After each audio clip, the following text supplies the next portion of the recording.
예수님 당시 이스라엘은 로마 식민지였다는 것 여러분 잘 알고 계십니다. 그리고 그 로마 식민지의 특징은 종교에 대해서, 문화에 대해서 어느 정도 자유를 주었다는 것입니다. 그런 정책 때문에 이스라엘도 산헤드린 공회를 설치해서 자기들끼리 자치를 하며 그리고 종교적인 재판도 그 가운데서 벌어졌다는 것을 우리가 알 수 있습니다. 하지만 이 공회에 없는 것이 있습니다. 바로 사형을 집행할 권한이 없습니다. 그래서 오늘 본문에 보면 대제사장들과 장로들이 산헤드린 공회에서 예수님을 사형에 처하기로 자기들끼리 결정하고 예수님을 사형을 처할 수 있는 권력을 가진 빌라도 총독에게 넘겨줍니다. 대제사장들과 종교 지도자들에게 있어서는 예수님은 눈엣 가시 같은 그런 존재였습니다. 예수님을 죽이기 위한 이스라엘 종교 지도자들의 의도대로 지금 모든 일이 다 진행되고 있는 것 같아 보입니다. 하지만 우리가 지난번에도 살펴보았듯이 종교 지도자들은 예수님을 죽이는 그 일을 가급적 유월절을 피해서, 유월절 절기를 피해서 하기로 원했습니다. 왜냐하면 사람들이 어떤 소요를 일으킬지 모르기 때문입니다. 하지만 이와 반대로 예수님께서는 이 모든 일이 유월절 기간에 이루어질 것이다 라고 예고하셨습니다. 겉으로 보기에는 종교 지도자들의 의도대로, 음모대로 일이 진행되는 것 같지만 사실 이 모든 일이 예수님께서 예고하신 대로 진행되고 있는 것입니다. 마태복음은요, 재판 과정을 기술하기 전에 가룟 유다가 자살하는 내용을 언급합니다.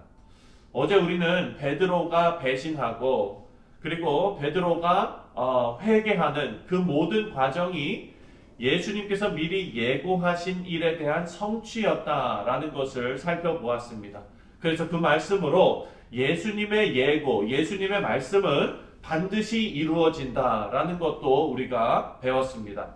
오늘 이 가룟 유다의 죽음도 하나님의 말씀의 성취라는 것을 본문을 통해서 우리에게 알려줍니다. 왜냐하면 오늘 본문 말씀 1절과 2절이 바로 예수님을 죽이려고 빌라도에게 넘겨주는 그 일입니다.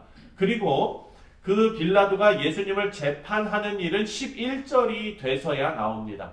그러니까 1절과 2절의 내용과 11절의 그 내용이 연결이 되는데 그 사이에 억지로 지금 가룟 유다가 자살한 그 이야기를 끼워 넣고 있다는 것을 우리가 볼 수가 있습니다. 왜냐하면 실제로 가룟 유다는요, 그 시기에 자살했다고 볼 수 없기 때문입니다. 가룟 유다가 자살은 했습니다. 하지만 그 시점이 정확하게 그 사이가 아니다라는 것이죠. 마태가 지금 의도적으로 이 사건을 그 사이에 끼워 넣는 데는 어떤 의도를 가지고 독자들에게 메시지를 전하는 것입니다. 그렇다면 마태가 이 말씀을 읽는 모든 사람들에게 전하고자 하는 메시지가 무엇일까? 그것은 바로 유다의 배신과 자살, 그리고 우리가 어제 살펴본 베드로의 배신과 눈물이 예수님께서 다 미리 예고하신 일들에 대한 성취였다라는 것을 알려주고 싶은 것입니다. 어제 본문에서도 베드로는 닭이 3번 울 때에 예수님께서 하신 말씀이 생각나서 심히 통곡했습니다. 하지만 오늘 유다는요, 베드로처럼 똑같이 자책을 했습니다. 종교 지도자들로부터 받은 은 30을 성전에 던져놓고 자살을 합니다.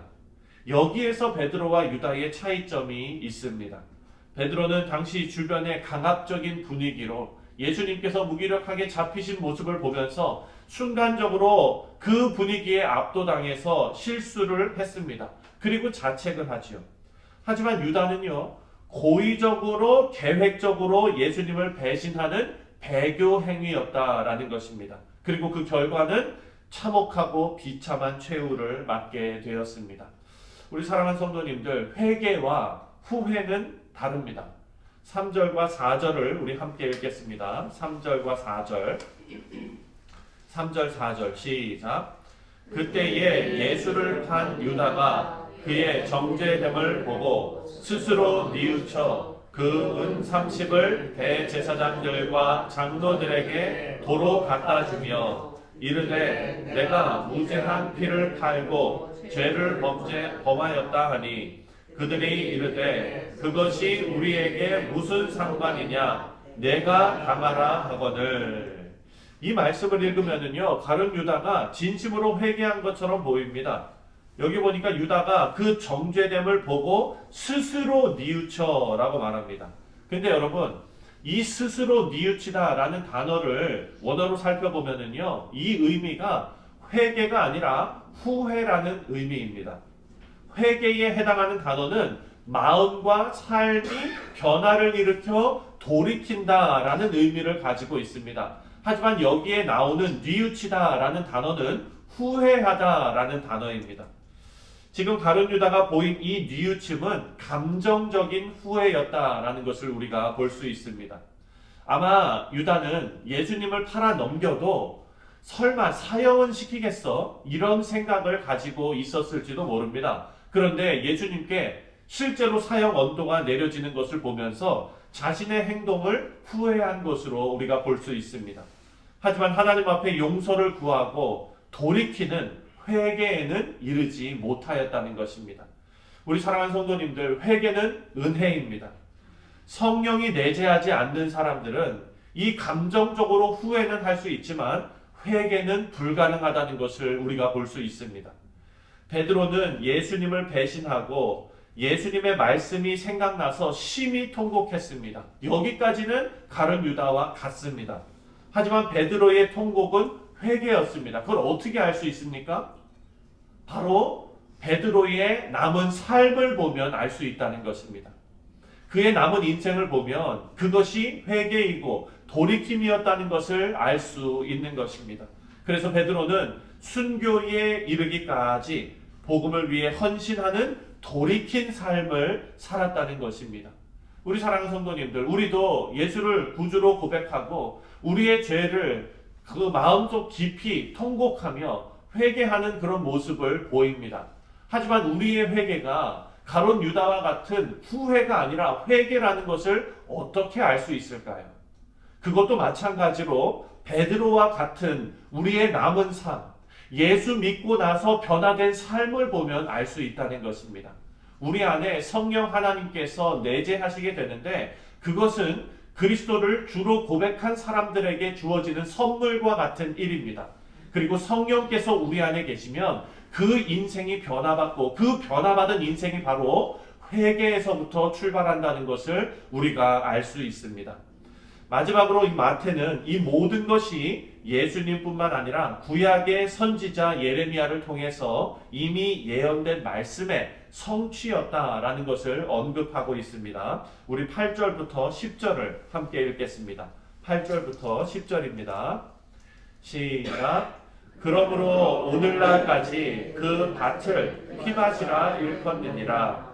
이에 선지자 예레미야를 통하여 하신 말씀이 이루어졌나니 일렀으되 그들이 그 가격 매겨진 자 곧 이스라엘 자손 중에서 가격 매긴 자의 가격 곧 은 30을 가지고 토기장이의 값으로 주었으니 이는 주께서 내게 명하신 바와 같으니라 하였더라. 아멘. 가룟 유다가 자살한 사건과 또 가룟 유다가 예수님을 판 은 30을 성전에 던진 사건은 이미 구약 성경에 예언된 내용이다라는 것을 알려줍니다. 가룟 유다가 그 받은 은 30을 성전에 던졌습니다. 종교 지도자들은 성소에 그 돈을 드리지 않았습니다.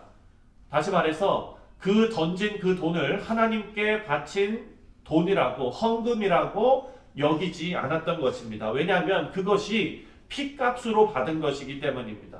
피 묻은 돈으로 여겼기 때문에 부정한 것으로 여겨서 성소에 드리지 않습니다. 그러면 그 돈으로 무엇을 하느냐? 바로 토기장이의 밭을 사서 나그네들의 묘지로 삼았다라는 것입니다. 여러분, 나그네들의 묘지, 아니 나그네들이 무슨 묘지가 필요합니까? 이 얘기는 뭐냐? 무연고자들의 무덤이었다라는 것입니다. 그래서 그곳에 가롯 유다도 그곳에 묻히게 됩니다. 나그네의 무덤은 무연고자들의 무덤입니다. 이스라엘 백성 가운데 속하지 못한 자들의 무덤이라는 것입니다. 이것을 영적으로 생각해 보면 예수님을 구주로 고백하고 하나님의 새로운 백성이 되지 않은 자, 되지 못한 자들은 믿음을 떠나서 세상에서 방황하는 영적인 나그네들이 된다는 것입니다. 하나님 안에, 성령 안에 거하지 못하는 무연고자들이 되는 것입니다. 이들의 마지막은 마지막 때에 영원한 형벌이 기다리고 있습니다. 우리 사랑하는 성도님들, 우리가 이 믿음의 공동체 안에 있다는 사실이 얼마나 감사한 일인지 모릅니다. 그리고 예수님께서 하신 일을 널리 전파해서 믿음의 공동체 안에 더 많은 사람들이 들어올 수 있도록 힘써 복음을 전하는 일이 우리 모두가 해야 될 일입니다. 우리 사랑하는 성도님들, 이 고난주간을 우리가 지나면서 우리를 위해 십자가를 지신 예수 그리스도의 그 피의 공로로 인하여 우리가 그리스도 안에, 믿음의 공동체 안에 들어오게 되었음을 다시 한번 감사하는 그런 한 주간이 되시기를 바랍니다.